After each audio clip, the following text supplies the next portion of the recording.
अस्सलाम वालेकुम। पाकिस्तान टाइम के मुताबिक इस वक्त 10:16 हुए जाते हैं और बीटीसी के डेली चार्ट पे मौजूद हैं। मैं कोई फाइनेंशियल एडवाइज़र नहीं हूँ, आप अपनी ट्रेड्स अपनी रिसर्च के हिसाब से ले सकते हैं। मेरी पर्सनल एनालिसिस है जो मैं आपके साथ शेयर कर रही हूँ। सो प्राइस जो है वो ऊपर आपने देखा कि ट्रंप की न्यूज़ के बाद काफ़ी अच्छे से ऊपर गई है और जो रेजिस्टेंस है इस वक्त अगर 63 64 का लेवल ब्रेक होता है और उसको होल्ड करता है तो 70 72 कहीं नहीं गई पोजीशन। सो बुलिश इस वक्त काफ़ी ज़्यादा न्यूज़ मार्केट के अंदर है, लेकिन इसके साथ साथ आपको मैं बताती चलूँ कि सीएमई गैप है जो अभी फिल नहीं हुआ। इसके अलावा जर्मन गवर्नमेंट जो है उसने सोल्ड कर दिया है पूरा का पूरा बीटीसी और सारा इनका जो है वो फिर भी काफ़ी सारा एब्जॉर्ब कर लिया मार्केट ने, लेकिन स्टिल उसके बावजूद आपने देखा कि प्राइस जो है वो गिरी नहीं, जो सोच रहे थे कि भाई गिर जाएगी। लेकिन इसके साथ साथ एक और न्यूज़ जो एम्प्टी गॉक्स की है कि इसने अपनी जो बीटीसी हैं जिन लोगों को देने थे वो डिस्ट्रीब्यूट किए हैं। अब वो लोग जिनको डिस्ट्रीब्यूट किए हैं उसके अंदर काफ़ी सारे लोग ऐसे हो सकते हैं जो उन्होंने देना है, सेल करना है, तो अगर वहाँ से सेलिंग हुई तो ऑब्वियसली जो है वो बीटीसी की प्राइस गिर सकती है।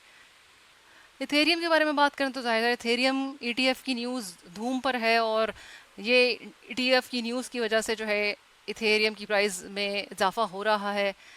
इसके अंदर 4000 तक भी जाने के चांसेस हैं और ये भी चांस है और कहा जा रहा है कि भाई ईटीएफ डिले हो जाएगा।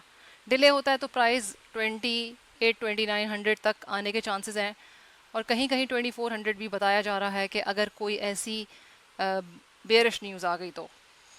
फ़िलहाल जो ओवरऑल सेंटिमेंट्स हैं वो बेशक फियर के आपने देखा, फियर और ग्रीड के चल रहे थे, लेकिन न्यूज़ जो चल रही है वो काफ़ी बुलिश है। एक तो ट्रंप और दूसरा इनके जो है वो कोई इनकी मीटिंग होने वाली है क्रिप्टो की यूएस के अंदर, ट्रंप और सारी एसोसिएशन, तो 28 या 29 27 28 29 जुलाई के अंदर। सो वो एक बुलिश न्यूज़ है। दूसरा इसमें कुछ ऐसी न्यूज़ है जो बेरिश भी चल रही हैं, तो जहन में, और सीएमई गैप जो है वो 57,900 के अराउंड का, 5800 के अराउंड का भी वो भी फिल नहीं हुआ। अगर मार्केट के अंदर प्राइस ऊपर की तरफ जाती है तो फिर ये मोस्ट लाइकली है कि ये गैप अभी फिल ना हो, बाद में जाके फिल हो, लेकिन फिल होता है सीएमई गैप। सो ये भी जहन में रखें।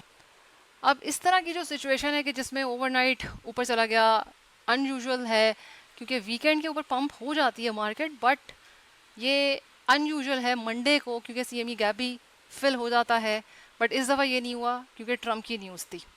दूसरा इथेरियम का ईटीएफ जो है उसकी वजह से भी जो है वो प्राइस बीटीसी के ऊपर गई है। रेजिस्टेंस 63 64 का लेवल ब्रेक हुआ तो 65 से लेकिन 70 डेफिनेटली कहीं नहीं गया, 72 कहीं नहीं गया। 72 74 के करीब मैंने आपको बताया कि शॉर्ट लिक्विडेशंस अच्छी खासी हैं बिलियंस के अंदर। सो ये मार्केट जो है आपको पता है कि भाई इन लिक्विडेशंस को भी एब्जॉर्ब करेगी जिन्होंने शॉर्ट लगाए हुए हैं।